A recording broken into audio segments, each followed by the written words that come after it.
Hello there gorgeous gamers and welcome back to Pure Play TV, and we've got a review of sorts for a new kart racer that's free to play, but is it fun to play? It's a work in progress, but my early hours with the game have largely been positive, and I'll tell you all about it in this review. Stampede Racing Royale is, well, it's a racing royale game. But how do you do a royale game in the racing genre?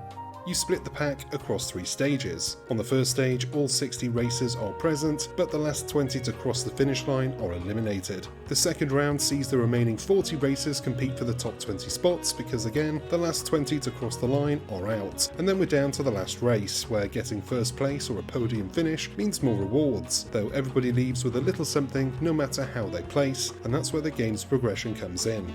It's a free-to-play game, so expect many of the norms, like a season pass and cosmetics that can be bought with in-game currency, and subjectively better stuff that can be bought with gems, which cost real-world money. Now, as I'm not one who gives a damn about customizing my characters in games, I don't really get caught up in the cycle of earning to unlock. There's also the fact that no unlocks make your vehicle better. So far as I've been able to see, everybody races in the same kart, it's just how it looks that differs, and that makes for a really fair game. Also, the fact that you're always playing against others, as it is an online multiplayer game, you know you're not going to get shafted by the Mario Kart rubber banding bollocks. Though there are questions about the game's longevity, which I'll get to shortly. The main focus should be, is it a fun game to play? Yes, it is, and despite the easy comparison between Stampede Racing Royale and the likes of Mario Kart and Crash Team Racing, I think it deserves a bit more credit than being called a clone or a cheap knockoff. It is cheap, I'll admit that. It looks fine and the tracks are well thought out, nice and wide for the large amount of players, and regular choke points where you all converge and the game earns the Stampede in its name. A royal rumble of power-ups being unleashed, positions being won and lost, and my blood pressure going up and down. But it clearly doesn't look as premium as its competitors, but it doesn't really matter. It looks good enough and there's room for improvement. This is an early access release after all. What struck me early on in the game is that, for the most part, it feels a little bit on the slower side. At first, I was a bit annoyed with how slow it all felt, and only being able to go super fast when chaining speed boosters or slipstreaming other racers. But I think it's ultimately done in a way that's fair for all and encourages good use of the power-ups, as you'll have the opportunity to use them with large amounts of players bunched up together.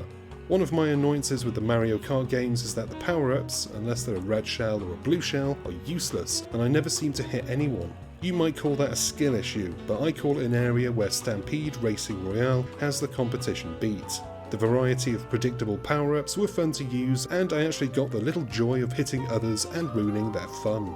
Stampede Racing Royale, being a live service game, also has a twist of its own with time-limited events. So far I've only played in one, the zombie mode, where players are either infected or not, and the infected have to hit the non-infected to turn them to their side.